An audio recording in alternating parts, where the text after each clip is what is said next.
ইয়াত্তালিউ আল্লাহু ইলা খালকিহি ফি লাইলাতিন নিসফি মিন শাবান। রব্বুল আলামিন এই নিসফে শাবান, শাবানের মধ্য রজনী, যেটা আমাদের দেশের মানুষ বলে শবে বরাত, এই রজনীতে আল্লাহ তাআলা তার বান্দাদের প্রতি দৃষ্টিপাত করেন, বান্দাদের প্রতি মনোনিবেশ করেন, মনোযোগী হন হয়ে তিনি কি করেন? ফায়াগফিরু লিজামিই খালকিহি ইল্লা লিমুশরিকিন আও মুশাহিন। এই রাতে আল্লাহ তাআলা দুই শ্রেণীর মানুষ ছাড়া, এক নাম্বার হলো মুশরিক, যারা আল্লাহর সাথে শিরক করে, দুই নাম্বার হলো মুশাহিন, যারা হিংসা করে বিদ্বেষ ছড়ায়, এই দুই শ্রেণীর মানুষ ছাড়া বাকি সবাইকে আল্লাহ এই রাতে মাফ করে দেন। কয় শ্রেণীর মানুষ ছাড়া? তাহলে যে রাত ক্ষমার রাত, মুক্তির রাত, হাদিসে এসেছে, এটা কোনো ছোটখাটো হুজুর বলে নাই, বলেছেন সব থেকে বড় হুজুর মুহাম্মদ, বলেন সাল্লাল্লাহু আলাইহি ওয়াসাল্লাম। তাহলে যেই রাত ক্ষমার রাত, আল্লাহ এই রাতে ক্ষমা করেন, তো এই রাতের ফজিলত আছে না নাই? অবশ্যই আছে। আবার অন্য আরেকটা হাদিস এসেছে আমাদের মা আম্মা জানা আয়েশা রাদিয়াল্লাহু আনহা থেকে বর্ণিত, তিনি বলছেন নবীজি আমার পাশেই শুয়া ছিলেন, রাতের বেলা আমি তাকে দেখলাম আমার পাশে নাই, নবীজিকে খুঁজতে বের হলাম, খুঁজতে খুঁজতে গিয়ে দেখি গরকাদুল বাকি, যেটার নাম হলো বাকি কবরস্থান, আমাদের দেশের মানুষ এটাকে বলে জান্নাতুল বাকি, কিন্তু এটার মূল নাম, শুদ্ধ নাম হলো গরকাদুল বাকি, আরবিতে বলা হয় গরকাদুল বাকি। এই কবরস্থানে নবীজিকে পেলাম, নবীজিকে গিয়ে বললাম আপনি এখানে কেন? নবীজি তখন বললেন, আয়েশা তুমি কি জানো না আজকের রাত হলো নিসফে শাবান, মধ্য শাবানের রাত। আজকের এই রাতে আল্লাহ তাআলা বনি কালবের যে ছাগল রয়েছে, তাদের ছাগল পালে যত মেষ আছে, এর চাইতেও অধিক সংখ্যক গুনাহগারদেরকে আল্লাহ এই রাতে মাফ করে দেন। তাহলে ফজিলত আছে না নাই? আছে।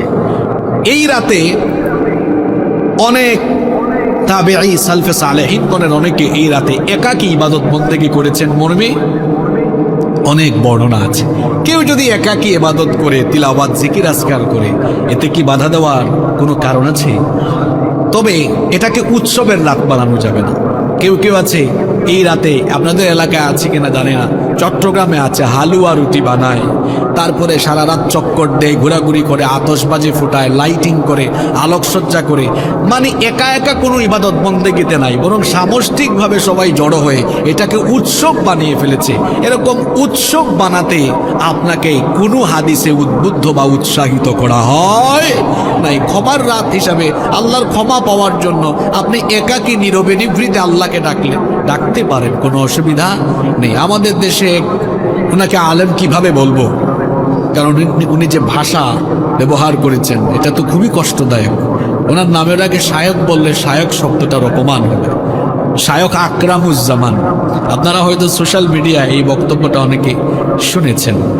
এই কথাটা তিনি কিভাবে বললেন আমি জানি না, একজন আলেমের মুখের ভাষা এরকম হওয়া উচিত নয়। তিনি বলেছেন এই মধ্য শাবানের রজনীতে ইবাদত করা বা মসজিদে যাওয়ার চাইতে সারা রাত বেশ্যাখানায় কাটানো অনেক ভালো। এই বক্তব্যটা আপনারা শুনেছেন? আচ্ছা, প্রত্যাহার করে নিলে, তওবা করে নিলে তো ভালো। এবং আমরাও দোয়া করছি আল্লাহ তাকে হেদায়াত দান করেন। তবে এটা অত্যন্ত দুঃখজনক, একজন দায়ী বা আলেমের মুখের ভাষা এমন হওয়া উচিত নয়। লাইলাতুন নিসফি মিন শাবান, আপনি ফজিলত যদি খুঁজে না পান তো এটা আপনার নিজের ব্যর্থতা, আপনি খুঁজে পাননি। জ্ঞানের কি কোনো সীমানা আছে? কোনো মানুষ কি নিজেকে সর্বোচ্চ পর্যায়ের জ্ঞানী দাবি করতে পারবে?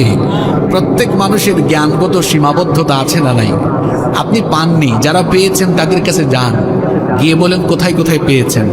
আপনি জ্ঞান তলব করেন, আহরণ করেন, এতে কোনো বাধা নাই। কিন্তু আপনি নিজেকে মনে করলেন হামসে বড় কোন হে, হামসে বড় কোন হে, আমার চেয়ে আর কে বড় আছে, সব জেনে ফেলেছি আমি। সব জানতা কোনো মানুষ কি দুনিয়াতে আছে? আমি কি সব জানি? আপনি কি সব জানেন? জানেন না। তাহলে এই কথাটা আপনি কিভাবে বললেন? আপনি যেটা বলেছেন সাধারণ মানুষ মনে করবে আপনার হায়াত যত বছর পেয়েছেন মানুষ ভাববে, মানুষজন বলবে হয়তো আপনার জীবনের অতীতের সকল শবে বরাতের রাত ওই জায়গায় আপনার কেটেছে। এটা মানুষ ভেবে নিবে। এটা আপনি কি করে বললেন? আমরা আপনাকে বলবো, আপনি সকল মানুষের কাছে প্রকাশ্যে ক্ষমা চান।